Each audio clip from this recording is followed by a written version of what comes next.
Ya, shalom. Shalom. Ya, jangan dipanggil pastor lah, panggil aja apa ya, Kak gitu, Amang, Tulang, nggak boleh lah. Panggil pastor kan nanti kesannya kita jauh sekali. Tapi sebelum kita mulai firman Tuhan, izinkan saya memperkenalkan diri. Ya, ada dua kabar yang ingin saya sampaikan, kabar baik dan kabar buruk.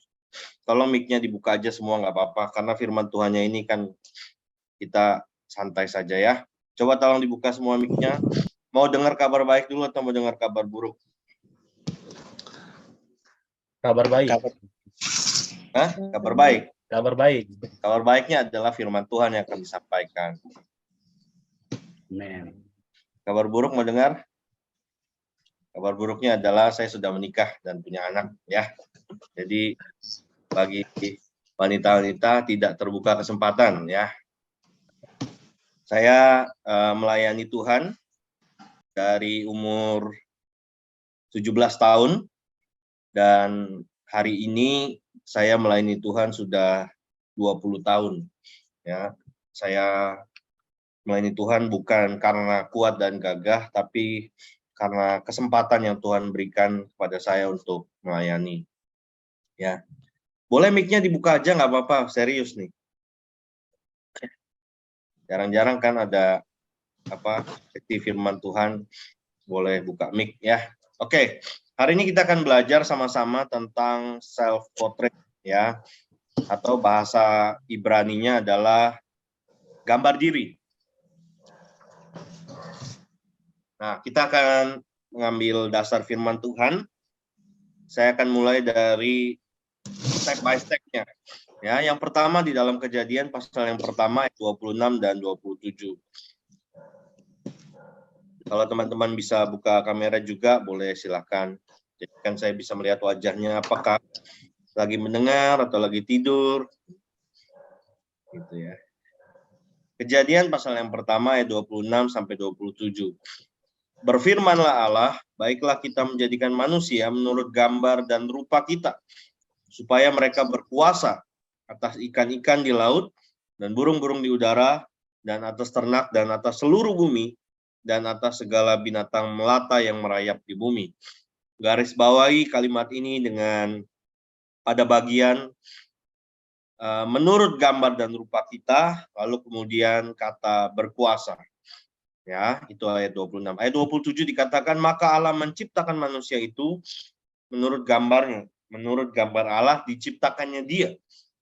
Laki-laki dan perempuan diciptakannya mereka. Saya percaya ayat ini mungkin sudah seringkali teman-teman baca. Ya, mungkin teman-teman juga sering dengar tentang ayat ini. Ya, mungkin sudah di luar kepala ya, alias lupa ya kalau di luar. Kalau ingat tuh di dalam harusnya ya. Kalau di luar tuh pasti lupa. Nah, saya akan mulai pada bagian yang pertama ini adalah bagaimana kejadian dari sejak semula. Nah, teman-teman harus mengerti bahwa Allah menciptakan manusia menurut gambar, menurut rupa, menurut desain, menurut wujud daripada Allah sendiri. Ya. Kemudian diciptakannya manusia ini ya didesain secara spesifik. Wah, keren nggak? Didesain secara spesifik, yaitu segambar, serupa dengan Allah. Coba tengok orang-orang yang ada di layar ini, apakah mereka wajahnya seperti rupa Allah?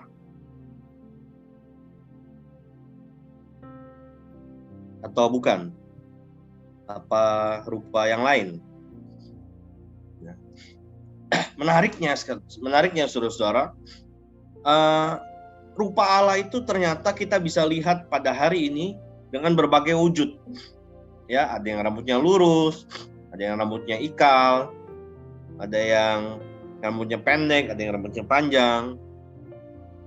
Tapi inilah gambaran daripada karya Allah, ya. Dan saya mau katakan ini adalah masterpiece-nya Tuhan, yaitu kita.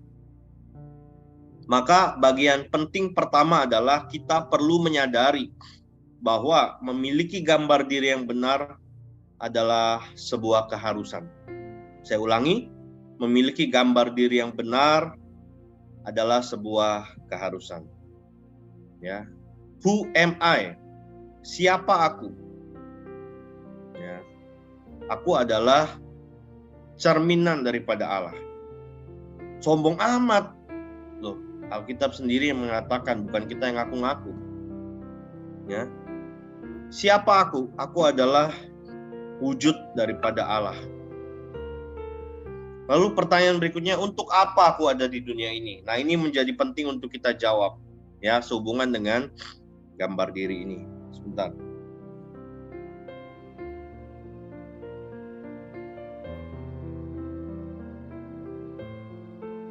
Kemudian step berikutnya adalah datang si pencuri.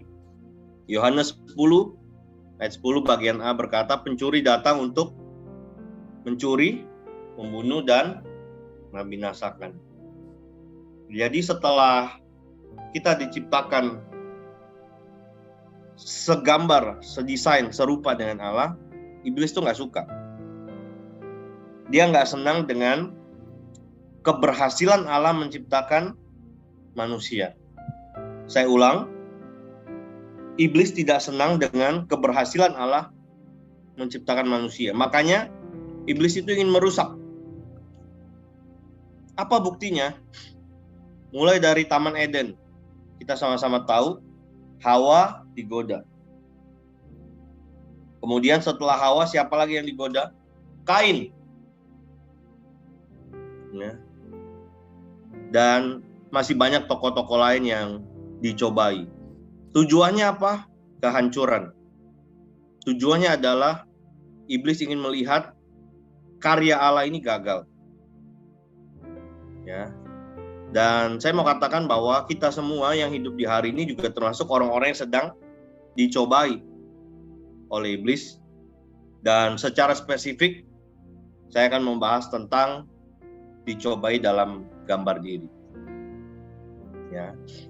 Bagaimana caranya iblis menghancurkan gambar diri kita? Kita masuk dalam poin yang pertama, yaitu dengan cara mengintimidasi. Katakan sama-sama, mengintimidasi. Apa contohnya intimidasi daripada iblis? Kita seringkali dalam satu sisi kita bisa merasa sombong, kita merasa hebat.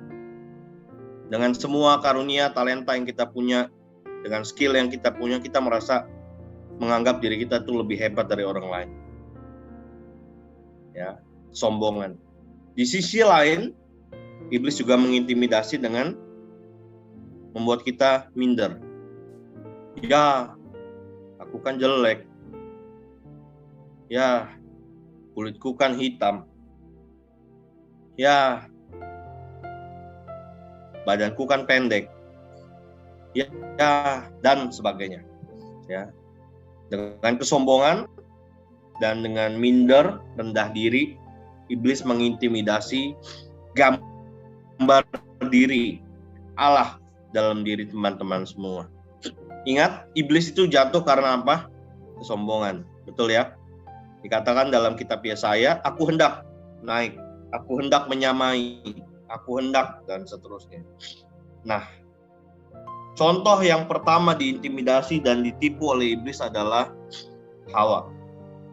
Dalam Kejadian pasal yang ketiga, ular, ya, iblis masuk dalam hewan, yaitu ular, dan dia berkata kepada Hawa, ya, bahwa kalau kamu makan buah yang dilarang oleh Tuhan, kamu nggak akan mati. Padahal waktu Allah berfirman kepada Adam, ya, waktu kamu makannya, kamu pasti mati. Tapi waktu Hawa menggoda,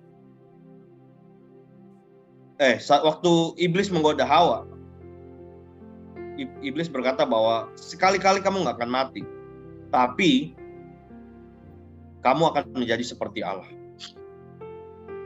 Dan karena kesombongan yang ingin menjadi seperti Allah, maka manusia pertama jatuh. Jadi bukan hanya iblis saja yang jatuh, Lucifer saja yang jatuh, tetapi manusia pertama juga jatuh. Bagaimana caranya kita menghadapi intimidasi ini? Nah, teman-teman, ada satu ayat di dalam 1 Petrus pasal yang kelima.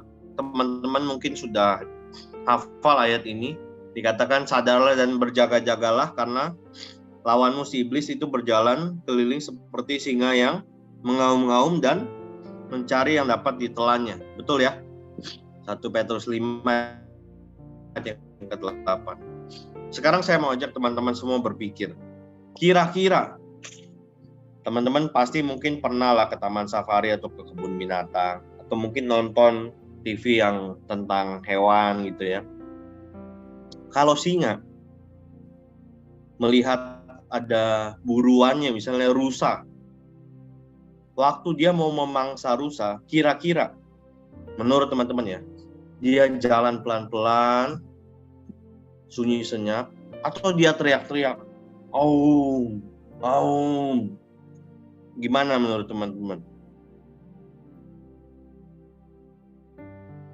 Saya ulang ya, waktu singa melihat mangsa, katakanlah seekor rusa, dan dia mau makan nih, singa ini mau makan rusa itu.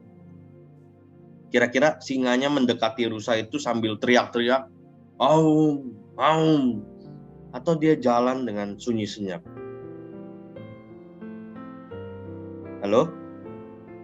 Bagaimana kira-kira? Jalan dengan sunyi senyap. Jalan dengan sunyi senyap.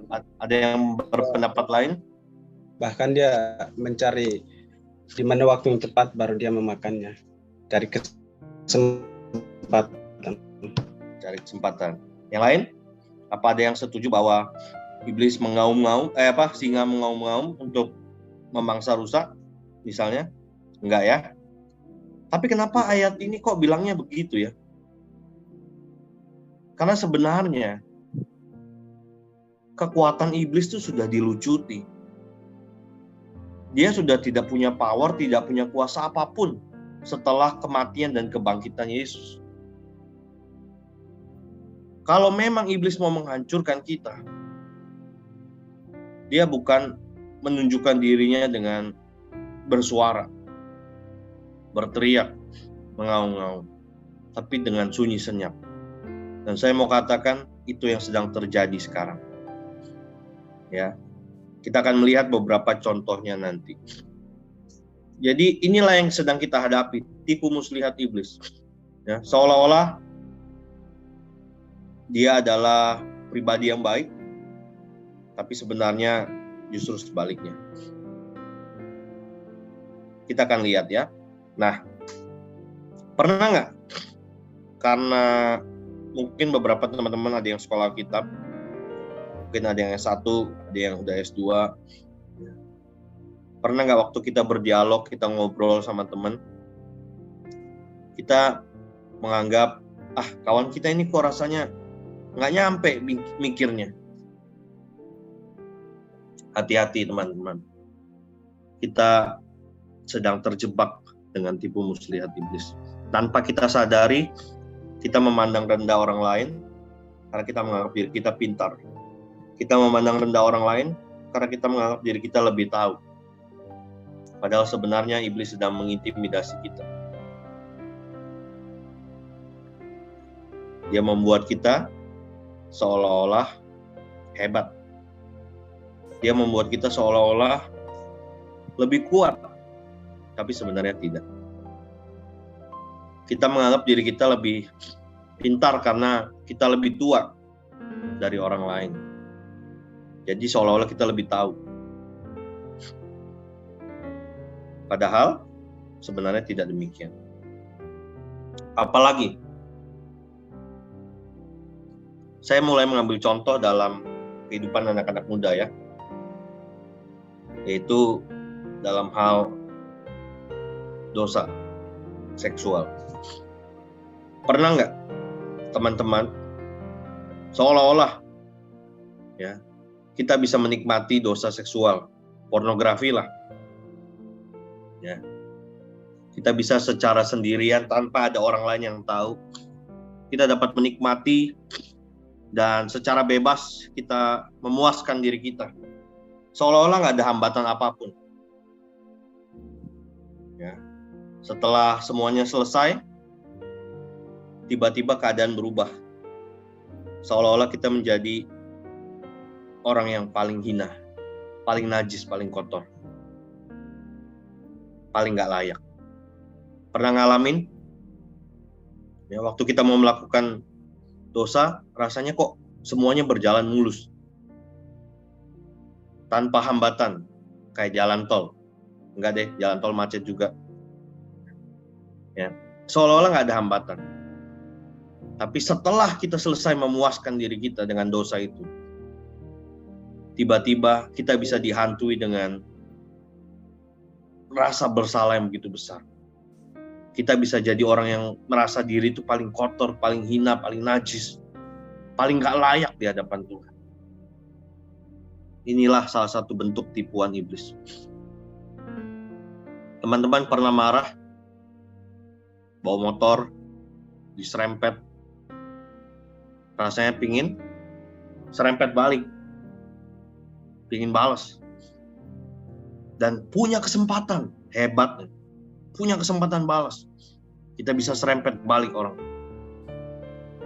Tapi setelah kita melakukan itu, tiba-tiba kita jadi ada dalam kondisi keadaan yang rasanya kok kita bodoh sekali ya, kita mengikuti hawa nafsu. Pernah ngalamin situasi ini teman-teman? Yang pernah sekolah SD misalnya, pertama kali teman-teman nyontek, masih ingat nggak pengalaman pertama nyontek? Ya, dari mulanya kita ketakutan, kita memperhatikan pengawas, celingak-celinguk. Tapi setelah berhasil nyontek, kita pikir kita aman. Setelah itu, besok-besok nggak ada perasaan apa-apa kalau mau nyontek. Betul ya? Itulah tipu muslihat iblis. Di satu sisi kita bisa dibuat, dikondisikan seolah-olah iblis itu ada di pihak kita. Tapi setelah kita tertipu, dialah yang pertama kali menghancurkan hidup kita dengan intimidasi. Kamu gak layak, kamu gak pantas, kamu kotor, kamu najis, dan seterusnya. Ini bagian yang pertama. Apa yang iblis buat ini menghancurkan gambar diri anak-anak Tuhan. Apalagi generasi muda. Saya kaget sekali waktu itu saya pernah baca berita, ada anak SD yang melecehkan temannya, masih TK. Hebat ya? Siapa yang ngajarin? Tapi itu terjadi. Betapa gencar upaya iblis menghancurkan generasi muda. Apalagi di zaman sekarang ini, seolah-olah kalau pacaran belum unboxing, rasanya belum pacaran. Tahu ya maksudnya ya? Pacaran, kalau belum tidur bareng, rasanya bukan kayak pacaran. Dan itu menjadi sebuah hal yang dianggap wajar sekarang. Lihat betapa gencar upaya iblis untuk merusak gambar diri orang percaya. Ini yang pertama, teman-teman, yaitu dengan mengintimidasi. Yang kedua, dengan menjerat. Iblis menghancurkan gambar diri kita, gambar diri Allah dalam diri kita dengan menjerat kita dalam dosa. Ya, nggak usah dosa deh, main game. Siapa di sini yang suka main game? Main game rasanya bisa berjam-jam ya. Waktu berjalan begitu cepat. Nonton drama Korea, berapa episode bisa selesai mungkin dalam semalaman. Tapi untuk duduk diam dalam hadirat Tuhan, kita nggak sanggup. Iblis menjerat kita dengan tipu dayanya dan menghancurkan gambar diri Allah dalam diri kita. Kita nggak punya lagi waktu pribadi dengan Tuhan. Siapa yang hari ini masih punya jam-jam doa pribadi sama Tuhan, nggak usah angkat tangan lah, nanti kesombongan. Jawab dalam hati aja ya. Siapa yang hari-hari ini masih punya waktu-waktu untuk baca firman Tuhan? Atau kita mulai sibuk dengan berbagai aktivitas. Dan yang lebih berbahaya, kita sibuk dengan aktivitas yang bernama pelayanan. Hati-hati teman-teman. Seolah-olah kelihatannya kita melayani Tuhan. Tapi sebenarnya kita hanya melayani pekerjaan Tuhan. Orang yang melayani Tuhan adalah orang yang punya hubungan pribadi dengan Tuhan. Dialah orang yang melayani Tuhan. Bagaimana mungkin kamu bisa melayani Tuhan, tapi kamu nggak punya hubungan pribadi dengan Tuhan? Apa bedanya kita dengan entertainer? Nggak ada bedanya. Iblis berusaha mengacaukan segala sesuatunya. Iblis menjerat kita dengan kesibukan. Iblis menjerat kita dengan yang namanya dosa. Iblis menjerat kita dengan kesibukan. Ya. Sekarang dengan kata toleransi, kita dapat melihat bagaimana laki-laki bisa bersama dengan laki-laki. Zaman dulu waktu saya kecil, kalau ngelihat laki-laki sama laki-laki gandengan, pasti disorakin. Benar nggak? Tapi zaman sekarang laki-laki gandengan sama laki-laki, it's okay. Toleransi. Itu adalah bentuk kompromi dengan dosa. Kita melihat itu menjadi sesuatu yang sekarang biasa. Ya. Perempuan dengan perempuan. Entah kenapa ya saudara. Kehebatan sosial media disalahgunakan untuk mempertunjukkan hal-hal yang tidak benar. Bahkan diberikan panggung untuk orang-orang yang LGBT. Kita ingat sekali lagi teman-teman, kita kasihi orangnya, kita benci perbuatannya. Ya, jangan karena kita nggak suka dengan perbuatannya, lalu kita benci orang. Orangnya adalah jiwa yang harus kita layani, kita menangkan. Tapi perbuatannya harus kita benci. Ya, jangan menjauh dari orang-orang seperti ini. Mereka sebenarnya sedang kesepian. Mereka sebenarnya sedang butuh kasih Tuhan. Inilah tugasnya. Ya, sebagai komunitas yang bernama Breakthrough, bawalah sebanyak-banyaknya orang untuk mengalami breakthrough dengan Tuhan.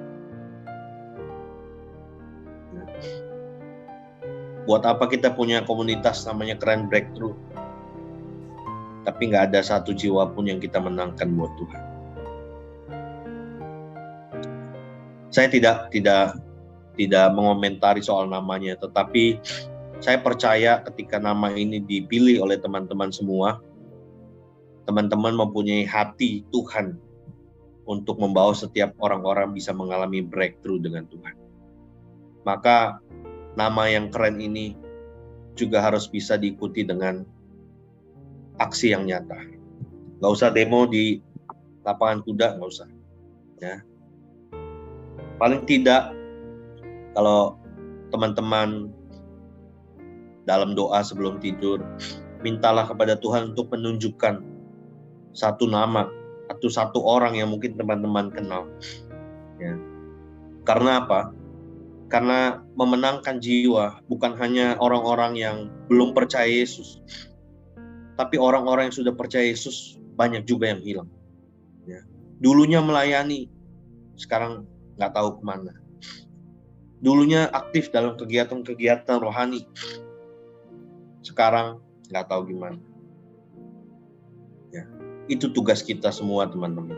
Ya, jadi saya berharap dengan komunitas ini teman-teman mulai bisa mendoakan satu-satu nama yang Tuhan taruh dalam hati teman-teman. Dan jika ada kesempatan, mulai hubungi. Ya, tanyakan kabar dan jangan tawarkan asuransi. Tawarkanlah hidup yang kekal. Ya. Karena udah lama nggak pernah komunikasi, ya kan kita was-was kan. Tiba-tiba, kok tiba-tiba nyapa, kok tiba-tiba akrab, tiba-tiba ngajak ketemu. Ujung-ujungnya nawarin asuransi. Tugas kita adalah membawa setiap jiwa yang hilang untuk bisa kembali kepada Kristus. Ya. Hati-hati, jangan sampai kita membiarkan diri kita terjerat sehingga akhirnya kita sibuk, sehingga akhirnya kita lupa, sehingga akhirnya gambar diri Allah dalam diri kita itu rusak. Yang paling banyak saya lihat di zaman sekarang ini, di zaman akhir ini adalah bagaimana gerakan toleransi untuk LGBT itu digaungkan dengan begitu luar biasa. Saya ajak teman-teman baca satu ayat ya, 1 Korintus 6 ayat 9. 1 Korintus 6 ayat 9. Firman Tuhan berkata, atau tidak tahukah kamu bahwa orang-orang yang tidak adil tidak akan mendapat bagian dalam kerajaan Allah? Jangan sesat. Orang apa? Cabul, menyembah berhala, orang berzina, banci, orang pemburit. Pemburit ini adalah homoseksual. Ya, teman-teman bisa baca dalam Kamus Besar Bahasa Indonesia atau mungkin dalam terjemahan asli bahasa Yunaninya, pemburit ini adalah homoseksual. Pencuri, orang kikir, pemabuk, pemfitnah, dan penipu jelas tidak akan mendapat bagian dalam kerajaan Allah. Hati-hati teman-teman. Ya. Jangan karena dia kan teman kita, jadi kita dalam tanda kutip kita legalkan ya dosa seksual itu. Bahaya sekali. Kok bisa-bisanya laki-laki mencintai laki-laki, kemudian perempuan mencintai perempuan. Itu baru satu kasus. Belum laki-laki yang ingin jadi perempuan, perempuan ingin jadi laki-laki. Itu juga hal lain yang sama bahayanya. Ya. Kenapa? Nggak ada lain. Itu adalah cara iblis untuk merusak gambar diri Allah dalam diri kita. Iblis berusaha mengelabui, menipu. Seolah-olah itu adalah kebenaran. Tapi ternyata kita sedang dibodohi oleh iblis. Dan kita berkompromi dengan yang namanya toleransi tadi. Atau yang namanya hak asasi manusia. Ya bebas dong, gak apa-apa dong. Suka-suka dia dong. Hati-hati teman-teman. Ya. Iblis merusak gambar diri Allah dalam diri kita dengan mengintimidasi, dengan menjerat kita, dan yang terakhir dengan cara membodohi kita. Penyakit yang banyak terjadi pada akhir zaman adalah tidak bisa mengampuni. Teman-teman, sebagai orang-orang muda, pernah nggak kita merasa kok orang tua kita ini begitu menyebalkan? Orang tua kita ini begitu jadul, ketinggalan zaman. Orang tua kita ini kayaknya udah nggak bisa ngikuti dunia anak muda zaman sekarang. Hati-hati teman-teman. Ingat, iblis menghancurkan pertama kali dalam keluarga. Keluarga Adam dan Hawa bersama dengan anak-anaknya hancur. Adam dan Hawa hancur. Kain Habel hancur. Hubungan suami dan istri, orang tua dengan anak, kakak dengan adik hancur. Ya, karena apa? Tidak bisa mengampuni. Menurut teman-teman, kenapa kira-kira Kain membunuh Habel?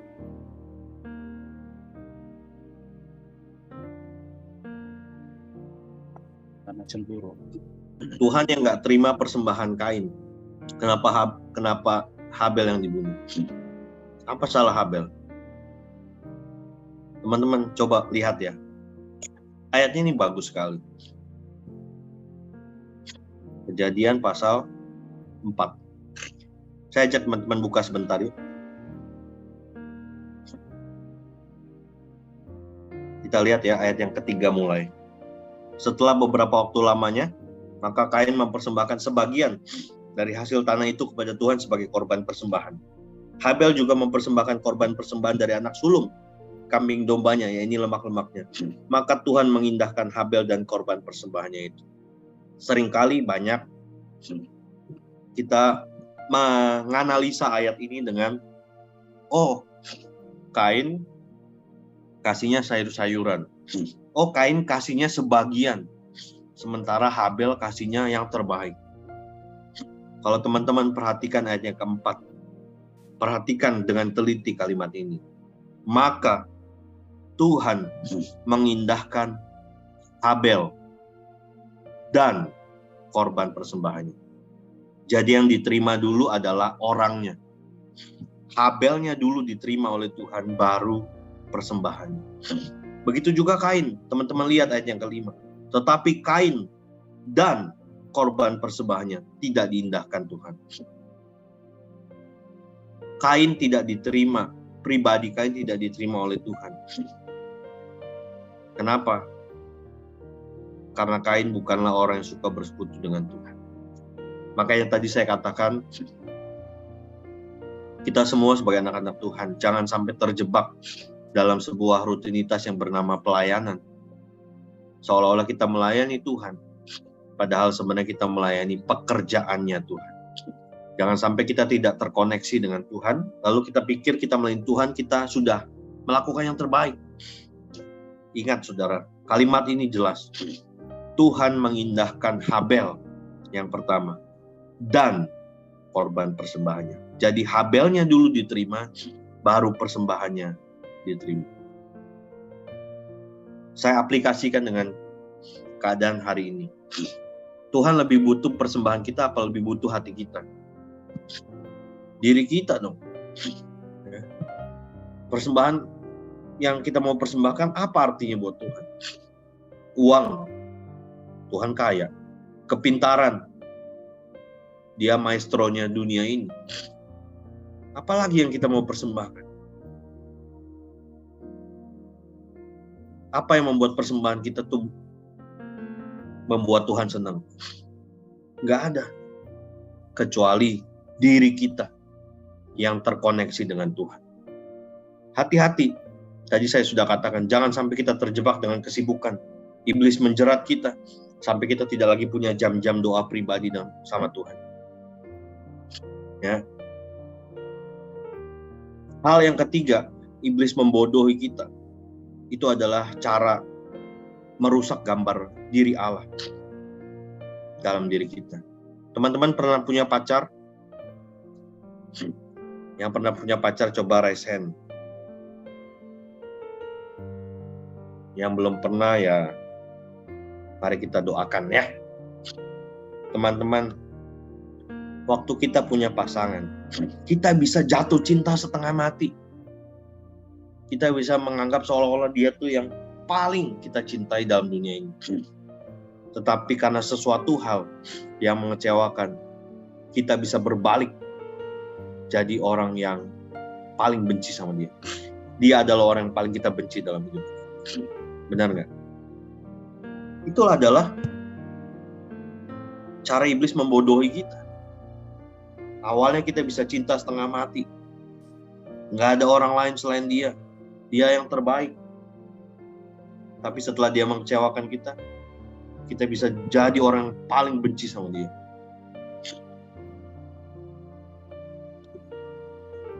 Itu fakta. Iblis berusaha merusak gambar diri Allah dalam diri kita dengan membodohi kita. Kita terperangkap dengan kebencian. Kita terperangkap dengan kekecewaan, kepahitan, sehingga akhirnya kita sulit mengampuni.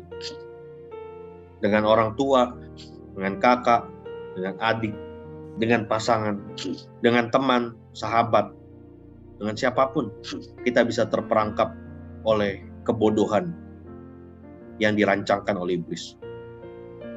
Tahukah teman-teman, waktu kita menyimpan kebencian, waktu kita menyimpan kekecewaan, kita sedang menyimpan sampah dalam diri kita. Waktu kita ketemu orang, orang menjauh. Kenapa? Karena kata-kata kita menyakitkan. Waktu kita ketemu orang, pembawaan kita tidak menyenangkan. Mana ada sih orang yang mau dekat dengan sampah? Orang yang terluka, orang yang kecewa. Kata-katanya pasti menyakitkan. Perbuatannya pun juga demikian. Itulah sampah yang kita simpan dalam diri kita. Bagaimana cara membuangnya? Adalah dengan mengampuni. Nggak ada cara yang lain. Sulit, iya saya tahu. Saya pernah melayani seorang anak muda laki-laki yang dilecehkan oleh laki-laki. Bayangkan, waktu dia masih kecil dilecehkan oleh seorang laki-laki. Betapa rusaknya masa depan. Kalau perempuan dilecehkan laki-laki mungkin kita sudah sering dengar. Tapi ini laki-laki, anak laki-laki dilecehkan oleh orang dewasa laki-laki.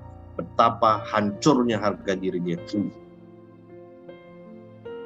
Kami layani, kami bimbing, kami mentori, kami dampingi sampai dia pulih dan bisa mengampuni. Mungkin dia nggak bisa lupa kejadiannya, tapi ketika dia ingat kejadian itu, dia bisa merasakan yang namanya shalom.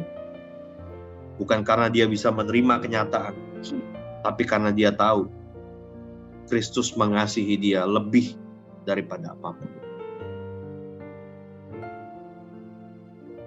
Teman-teman, orang yang kecewa, orang yang menyimpan kebencian, itu sama seperti orang yang minum racun, tapi berharap orang lain yang mati. Impossible. Orang yang menyimpan kebencian, menghancurkan dirinya sendiri. Kenapa kita bisa menyimpan kebencian? Karena kita dibodohi oleh iblis. Kita pikir nggak apa-apa kita menyimpan kebencian. Jangan lupa, firman Tuhan berkata, kalau kamu tidak mengampuni, maka Bapamu yang di surga juga tidak mengampuni. Ini bukan paksaan, tapi ini adalah sebuah keputusan. Kenapa? Karena hidupku bukan aku lagi, tapi Kristus yang ada di dalam aku. Ingat teman-teman, kita sudah ditebus bukan dengan emas perak, melainkan dengan darah Yesus sendiri, darah yang mahal. Jangan sampai kita dibodohi oleh iblis, kita ditipu oleh iblis, sehingga akhirnya gambar diri Allah dalam diri kita rusak. Kita menjadi orang yang penuh dengan kebencian, kita menjadi orang yang penuh dengan kepahitan. Satu-satunya jalan adalah mengampuni. Karena ketika kita mengampuni, kita menjadi orang yang merdeka. Amin buat firman Tuhan. Saya berdoa biar teman-teman makan kenyang malam hari ini. God bless you semuanya. Mari kita berdoa. Tuhan, terima kasih. Malam hari ini kami belajar kebenaran firman Tuhan. Kami tidak mau lagi menjadi orang-orang yang dirusak gambar dirinya, gambar diri Allah dalam diri kami, dengan jeratan daripada iblis, dengan intimidasi daripada iblis, dengan rancangan kebodohan yang iblis tanamkan dalam diri kami. Ketika kami mendengar firman Tuhan ini, buat hati kami tergerak, tergugah, untuk kami bisa hidup dalam kemenangan. Karena kami tahu Kristus sudah mati dan memberikan kemenangan buat kami.